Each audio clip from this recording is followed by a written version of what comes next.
Welcome to part 17 of the Super Mario Galaxy Let's Play. We are continuing with the engine dome. Finally, I got it right this time. I guess it's not that forgettable at all. And once again, how appropriate that I did say that, because we are now heading into probably the most original galaxy in the entire dome, Toy Time Galaxy.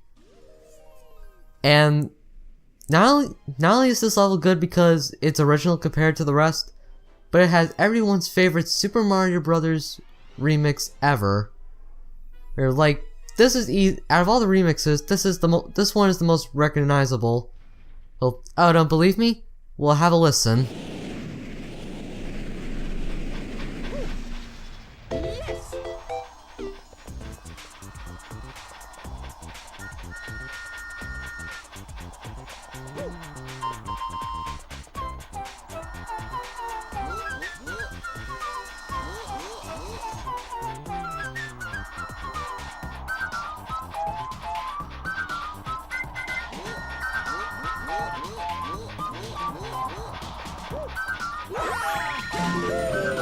Can you see why it's recognizable?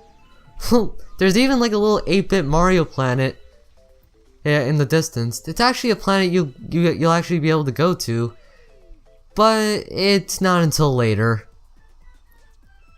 So in this galaxy, we have a lot of this galaxy is obviously based on toys and whatnot. We have a robot. We have the stereotypical robot toy. We have these Lego block things. Remember Legos when you were a kid and how awesome they were? If only I could be as creative as those big Lego artists. It's like, wow, they put a lot of time in their hands. And it's like when they made that when this one guy made that Yankee Stadium, but I think we're getting off topic. And I think in this planet only we have these anti-gravity panels. Once again, very reminiscent to Gusty Garden, which is sort of a slight ripoff, just a slight ripoff on Crazy Gadget. But here unfortunately though, the only downside about Toy Time Galaxy, we get introduced to another power-up. Now that may not sound like a bad thing, but we have Spring Mario. Press A at the right moment to bounce high. So obviously, as Spring Mario, we are going to be bouncing all over the place. Now here's one annoying thing of how it controls. Because you're constantly bouncing all over the place, it's kind of hard to stay stationary in one spot. And because Mario always decides that he wants to go somewhere with the spring. And you obviously you also move a lot slower. And secondly, as the instructions said, you gotta bounce high, by pressing the A button at the right moment. When I play this game now, I don't have too much of a problem with it, but on my first playthrough, it was kinda hard to get the timing down. The thing is about Spring Mario though, because of the fact that he's constantly moving, it's just kinda awkward to control and it's not really that fun to use.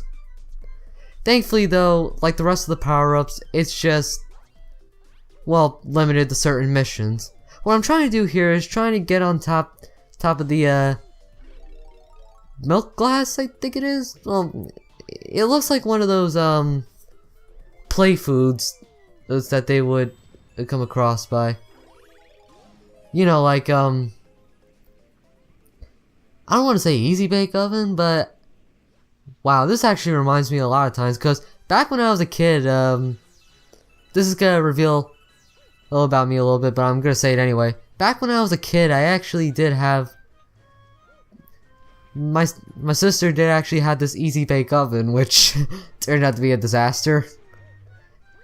And funny enough, the background actually kind of reminds me of those days when I was younger. I actually had an NES at one point, and I played Super Mario Brothers a lot. So even though I'm a bigger Sonic fan, Mario is what I played first. Then again, that shouldn't really surprise anyone, because who doesn't play Super Mario Brothers as one of their first games? But anyway, as we're talking, The mission name is Robot, I think Mecha Bowser or Robot Bowser. You would expect to be that Robot Bowser from Super Mario Sunshine, although it's just some generic toy robot, the stereotypical generic toy robot. We also have these anti-gravity panels that we have to walk on. And of course, we basically have to unscrew all these screws that are all around, like that little panel on the first section that we just did. The area where we went to before we got warped to the arm. Now what you're supposed to do here is use Spring Mario to bounce your way up here. But no one likes Spring Mario, so what I do is, thanks to the power of spin jumps, I get on top the old-fashioned way. And thus, no spring power-up needed. The spring power-up is one of the worst power-ups in Super Mario Bros. History. And I think everyone else can say the same thing. But that is pretty much it for Mission 1, really. It's kind of a disappointment when you think about it. It's not that Robot Bowser from Super Mario Sunshine, it's just... I'm actually kind of worried because I don't know if I edited the extra missions in. I think I did. We'll just have to find out. If not, I'll just cut anyway. No big deal. Whew. Hopefully for Shadow, things don't take nearly as long as before.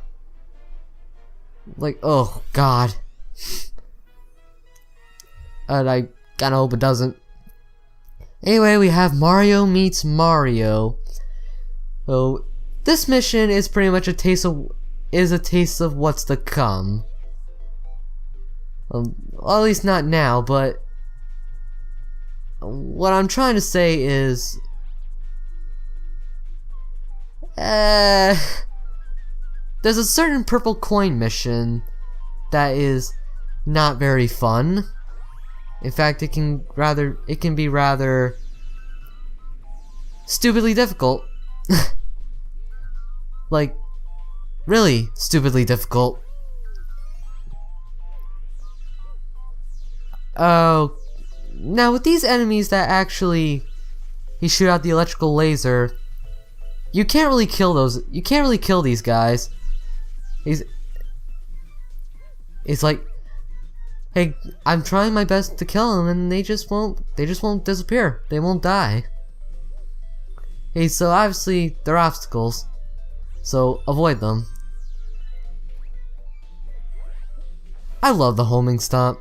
I don't know, it just makes me look a lot more fancy whenever I'm stomping on objects or enemies. And that is Gravity. He's screwing up again. Okay, we actually do the Hungry Luma mission first. I at least remember that. And they gotta have 50 star bits. When you're gonna do this mission, get as much star bits as you can. Like, don't pass any star bits up, because you get very little star bits on this planet, and because of that, you might not have them. You might not have enough. Well, you have some that crash land on the planet itself. Well, but I think after a while they run out as star bits to fall from the cosmos.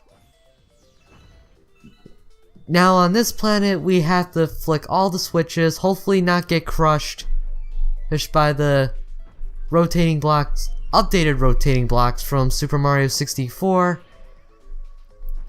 And that is pretty much it.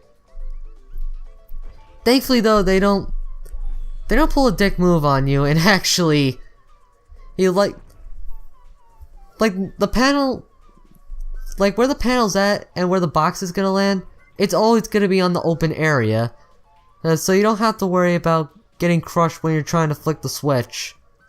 There's always going to be an opening for you so you don't get crushed. then I'm pretty sure it would activate the switch anyway. It's an okay mission for a secret mission, and it's not. It is a little tedious at points, but it's not something I'll lose sleep over. I didn't want to get hit by that moving platform. There we go. Oh wait, there's 3 more. Oh, damn video. Okay, so you know the drill. There we go.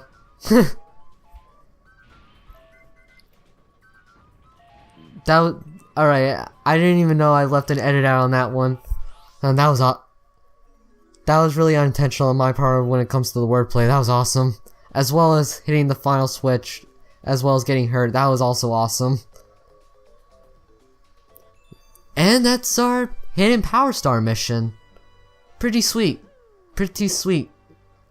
Okay, good. I did edit the point. I did cut. I swear I'm improving, guys. Bear with me here. Now, when it comes to the screws, like, at least as far as this planet goes, like, whenever I try to jump on, gravity's a little wonky. Like, when I try to walk on it, Mario just sort of hangs there. So just hope that you can, well, actually no, it's not really so much of a big deal. Well, just jump on it and you'll avoid this issue. We have these mechanical Koopa Troopas which shoot fire. Pretty awesome? Question mark? Okay, now we have the 8-bit Mario planet. Now this one isn't as annoying as a certain mission in this game, a certain purple coin mission. All I'm gonna say right now is a nice attention to detail. Well, if it's on the other, on this side it's Mario, but on the other side it's Luigi. The green tiles. The green sprite tiles represent and the shrinking platforms, so obviously you want to run. The yellow platforms rotate, so you obviously, once again, you can't stand on them for too long. And the red is lava, which is something you want to avoid, like, well, the plague. Like every time you see a lava hazard. Why am I even explaining that? Now here at least you can be a little reckless, you know, you can at least run over every tile. But that's not the case for the purple coin mission for that galaxy, which I won't explain until we actually get to the purple coin montage part. Yes, it is going to be a montage. I'll fast forward a few purple coin missions because literally you're just coning the entire planet. But in terms of, if it's timed, then I'll have to show it off. It's at least new content, like more new content, and then the scavenger hunt ones. Fast foes of Toy Time. Didn't I just do this mission? Weird. Okay, so we gotta do this planet again, and I'm gonna run out of commentary on this part. So, all I can say here really is, whenever you get to the platform, stop, let it pass, and then go. Well, don't try to cheat your way because, well, don't try to bum rush anything, because in the end you're just gonna get crushed. That's never good. That's no good. See? Once I get on the platform, stop, then move. Although here, I actually take this, I actually step on this one again because I'm a little nervous going that way.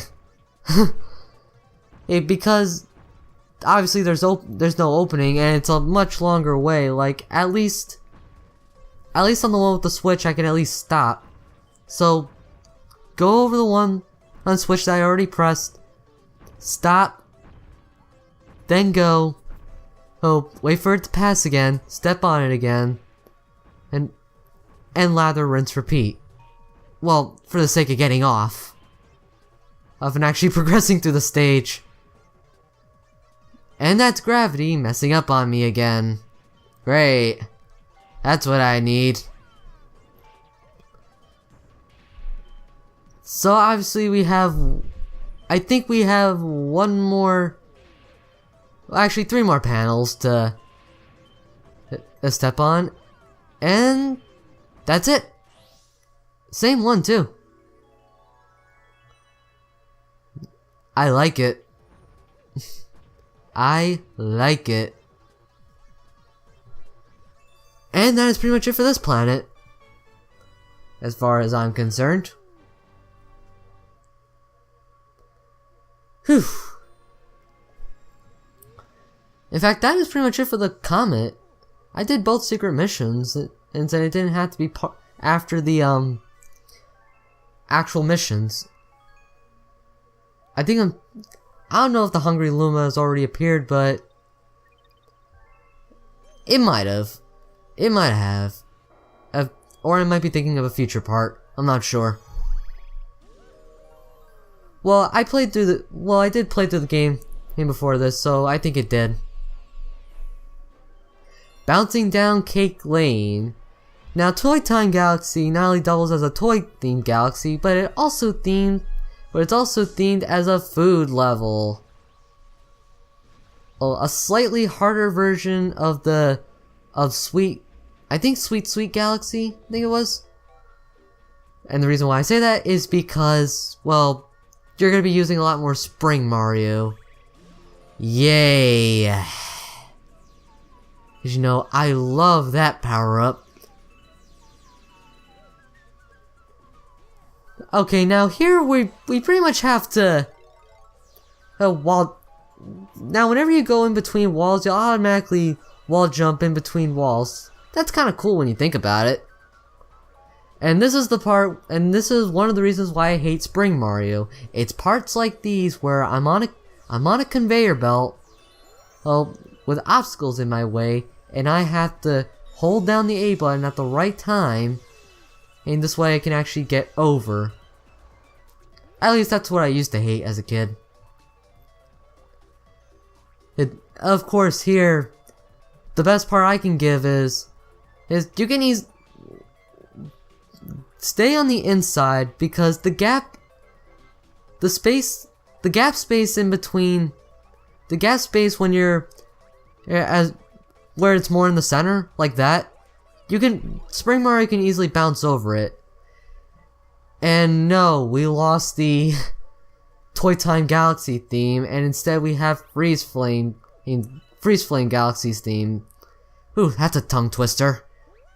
Here, that's one. And I don't know what's the point of going up here. There's no 1-up monitor. Well, actually there is a question mark block. I wonder what's inside. Oh, Starbits. Sweet. I like it. And I got a 1-up. Sweet. There's always a reward for exploration, unless if you're playing Eggman Land. Oh, let me take this shortcut. I can shave off 3 minutes of my time and dies. Oh, come on. Now here is something I recommend you don't do. Ice skating in this level. Well, it may look cool, but it's gonna get you killed. Yeah. Go home, Mario. You're drunk. Seriously, it looked like he was drunk. Anybody watching this, anybody watching that, I am not making that up. Oh God, now this part right here alone is actually one of the more tense moments, because I'm on 1 health, and there's a little freeze ball, right here actually. But nope, I managed to avoid it and to get the extra mushroom, the extra health mushroom. Shoot yourself at the launch star, and we get the Mario remix back. Finally. Finally. Now it's something you can do with the spin power up. You can actually use it to put out fires, although this is probably the only time where it's actually mandatory. So Nintendo probably figured it to make you, oh well, people are probably gonna really use this technique, so we're just gonna have them blow out 5 candles. Oh, it's just to show them that they can do it. But unfortunately, we are almost done with Toy Time Galaxy, because now we have another Monty Mole type boss. Instead of shooting bubbles, however, it shoots electrical balls, which will hurt you. And obviously, we're using Spring Mario. Also, they home in. Ain't that just great? I hate that. So what do you got? So I get hit, I lose my power up, so now I gotta go back. Now I got... Alright, now let's beat this guy properly. The great thing about this boss fight, you actually do stay at close range. And so literally, you have no excuse to lose to this guy. Just bounce him 3 times, and he is dead. Whew, that is a rather tense boss, as sarcasm included. But that is it for part 17, guys. In part 18, we are going to be doing another repeat level. We'll see Slide Galaxy. I am GameMan5804, and see you guys then.